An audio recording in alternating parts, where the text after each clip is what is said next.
Hello Anantapur welcome back to my channel all of you good evening అండి. So ఈ వీడియోలో వచ్చేసి కొంచెం ఇన్ఫర్మేషన్ అయితే మీ అందరికీ ఈ వీడియో ద్వారా షేర్ చేస్తున్నానండి. సో అనంతపురంకి సంబంధించినటువంటి ఇన్ఫర్మేషన్ అండ్ ఈ వీడియో అయితే ఈ రోజుటిది అయితే కాదు, బట్ వర్షం అయితే పడుతోందండి అనంతపురంలో. అండ్ ఒక్కొక్క పల్లిలో ఎక్కువ వర్షము అంటే ఒక చోట ఎక్కువ వర్షము అంటే పెద్ద వర్షము, అండ్ ఇంకొక చోట చిన్న వర్షము, అండ్ ఇంకొక చోట క్లౌడీగా, సో ఇలాగనమాట.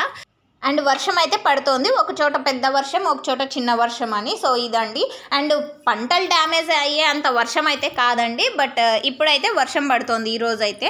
సో ఇదండి ఇన్ఫర్మేషన్. అండ్ వీడియో అయితే ఈ రోజుటి కాదు, ఇంకొకసారి మీ అందరికీ తెలియజేస్తున్నాను. ఈ వీడియో ఈ రోజుటి వీడియో అయితే కాదు, బట్ వీడియో అయితే షేర్ చేయలేకపోయినా ఇన్ఫర్మేషన్ అనేది షేర్ చేద్దామనేసి ఈ వీడియో ద్వారా షేర్ చేస్తున్నాను. ఒక్కొక్క పల్లెలో పెద్ద వర్షం పడిందనే ఇన్ఫర్మేషన్ అండి, ఇంకొక పల్లెలో చిన్న వర్షము పడింది అంటే కొంచెం నేల నానింది అన్నట్టు. అండ్ టౌన్లో కూడా అంటే మార్కెట్ ఉన్న ఏరియా, సో ఇక్కడ అయితే కూడా సేమ్ టు సేమ్ అండి వర్షం అయితే పడింది అనమాట. అండ్ మీరున్న ప్లేసెస్లో వర్షాలు ఎలా పడుతున్నాయి, ప్లాంటేషన్ ఎలా జరుగుతుంది అనే ఇన్ఫర్మేషన్ అయితే తెలియచేయండి. సో ఓకే ఫ్రెండ్స్, ఈ ఇన్ఫర్మేషన్ అయితే యూజ్ అయింది అనుకుంటున్నాను. అండ్ ప్రజెంట్ వర్షం వల్ల ఏమి ఇబ్బంది అంటే కనుక చాలా రోజులు అయిందండి వర్షం అయితే. అంటే మొన్న ఒక 1 వీక్ అయితే కంటిన్యూగా వర్షం అనేది పడింది, ఆ తర్వాత అయితే లేదు. అండ్ అతి భారీ ఎండలు ఉన్నప్పుడు టక్కుమని వర్షం పడితే కొంచెం మచ్చలు అనేది యాడ్ అయ్యేది, కొంచెం అంటే రోగం అనేది వస్తుంది అనేసి కొంతమంది ఫార్మర్స్ అన్న వాళ్ళు అయితే చెప్పారు.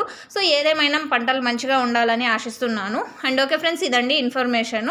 అండ్ ఇన్ఫర్మేషన్ యూజ్ అయితే ప్లీజ్ లైక్ చేయండి, అండ్ డైలీ అప్డేట్స్ కోసం సబ్స్క్రైబ్ చేయండి మన ఛానల్ని. అండ్ మీరున్న ప్లేసెస్లో వర్షం ఇన్ఫర్మేషన్ తెలియజేస్తారని ఆశిస్తున్నాను ఇక్కడ స్క్రీన్ మీద ఉన్నటువంటి వాట్సాప్ నెంబర్కి. Thank you for watching this video.